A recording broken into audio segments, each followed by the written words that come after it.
राधे राधे दोस्तों, आइए शुरू करते हैं हमारा आज का ये खास विश्लेषण।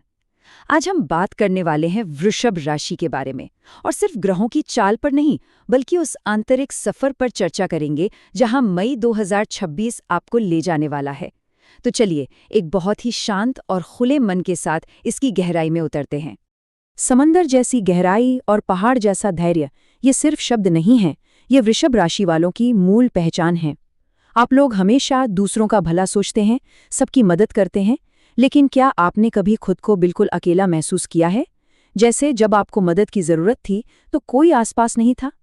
यकीन मानिए, आपकी इस खामोशी और आपके इस संघर्ष को ब्रह्मांड बहुत गहराई से देख रहा है। तो अब सवाल ये उठता है, क्या मई का महीना इस लंबे इंतजार को खत्म करेगा? पिछले कुछ समय से जो एक आंतरिक उथल-पुथल चल रही है ना, वो बिल्कुल जायज है। आपने मेहनत तो पूरी लगन से की, पर नतीजे अक्सर उम्मीदों से दूर रहे। लेकिन ध्यान दीजिए, अब आपके राशि स्वामी शुक्र का गोचर एक बहुत ही शक्तिशाली ऊर्जा लेकर आ रहा है। ये कोई किस्मत का खेल नहीं है, बल्कि आपके जिंदगी में उस भावनात्मक और व्यवहारिक स्थिरता को लाने वाला एक सचेत बदलाव है, जिसकी आपको बरसों से तलाश थी। आगे बढ़ते हैं करियर और व्यापार की ओर, जहां स्थिरता का एक नया सवेरा होने वाला है। वृषभ राशि के जातक अपने काम के प्रति कितने ईमानदार होते हैं, ये किसी से छिपा नहीं है। जो लोग नौकरी कर रहे हैं, उनके लिए मई के दूसरे हफ्ते के बाद का समय एक नई दिशा तय करने वाला है। ग्रहों के राजा सूर्य एक नया सवेरा लेकर आ रहे हैं। इसका मतलब है कि आपकी जिस मेहनत को अब तक नजरअंदाज किया जा रहा था ना, अब उसे स्पष्ट रूप से पहचाना जाएगा। अगर कोई प्रमोशन या ट्रांसफर बहुत लंबे समय से अटका हुआ था, तो ये सकारात्मक ऊर्जा अब पूरी तरह से आपके पक्ष में काम करने लगेगी। और जो लोग व्यापार करते हैं, उनके लिए भी ये एक सचेत विकल्प चुनने का समय है। आपकी पुरानी अटकी हुई योजनाएं अब साकार रूप लेंगी और नए सौदों पर मोहर भी लगेगी। लेकिन यहाँ एक छोटी सी शर्त है। सफलता आपको तभी मिलेगी जब आप अपनी थोड़ी सी जिद्दी आदत को छोड़कर समय के साथ लचीलापन अपना लें। परिस्थितियों के अनुसार खुद को ढाल लेना आपकी प्रगति का एक बहुत बड़ा हिस्सा बनेगा। अब बात करते हैं धन और वित्त की, जहां आपको संतुलन का एक सचेत विकल्प चुनना है। देखिए, मई का महीना आपसे एक बहुत ही सोच समझकर लिए गए वित्तीय निर्णय की मांग करता है। एक तरफ गुरु की दृष्टि आपके बैंक बैलेंस की नींव को मजबूत कर रही है, आमदनी के नए स्रोत बनेंगे और निवेश से लाभ होगा। पर दूसरी तरफ शुक्र का वो प्रलोभन भी होगा जो आपको बेवजह की सुख सुविधाओं, दिखावे या दूसरों के दबाव में आके खर्च करने के लिए प्रेरित कर सकता है। इस महीने दिखावे से आपको थोड़ा बचकर रहना होगा। यहाँ संतुलन बनाना ही सबसे बड़ी कुंजी है। इस विचार को थोड़ा और गहराई से समझिए। पैसे बचाने को कभी भी कोई मजबूरी या बंधन नहीं समझना चाहिए। यह वृषभ राशि वालों की एक बहुत ही गहरी आंतरिक शक्ति है।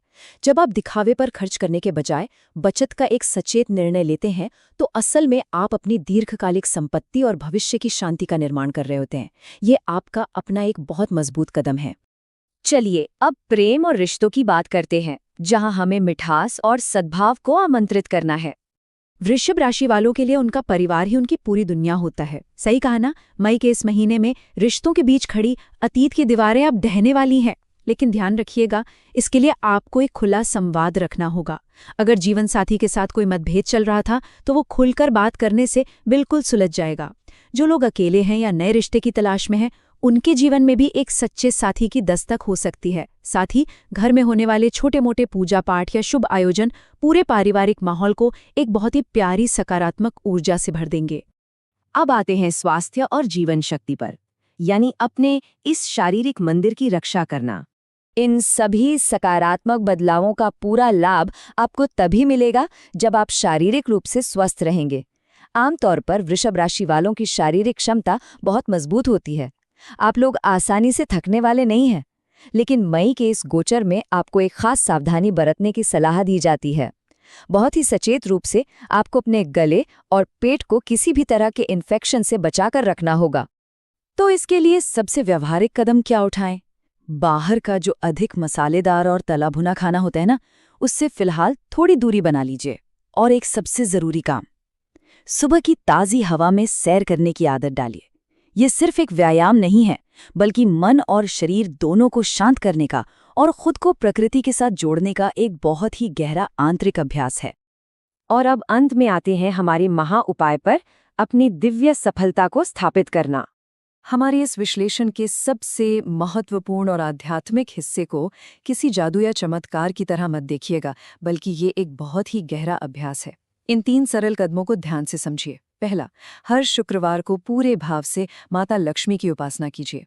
दूसरा, शुक्रवार की शाम को एक सफेद कागज पर लाल चंदन से श्रीम लिखिए और उसे पूरे सम्मान के साथ अपने पर्स या तिजोरी में रख लीजिए।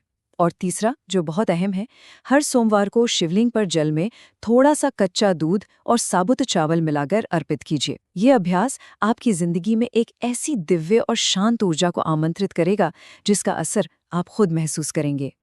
और इसी के साथ हमारा आज का ये मार्गदर्शन यहीं संपन्न होता है। आप लोगों ने हमेशा दूसरों के लिए बहुत कुछ किया है। आपकी जो खामोशी है, आपका जो धैर्य है, वो बहुत कुछ कहता है। और यकीन मानिए, अब ब्रह्मांड इसका फल देने के लिए पूरी तरह से तैयार है। तो सवाल ये है कि क्या आप इस ईश्वरीय ऊर्जा को पूरे विश्वास के साथ अपनाएंगे? अगर इस विश्लेषण ने आपकी आत्मा को छुआ है, तो मन ही मन या फिर कमेंट्स में राधे राधे या हर हर महादेव लिखकर इस सकारात्मक ऊर्जा के चक्र को पूरा कीजिए। ईश्वर आपका हर पल शुभ करे। इस गहरे सफर में हमारे साथ जुड़े रहने के लिए आपका बहुत बहुत धन्यवाद।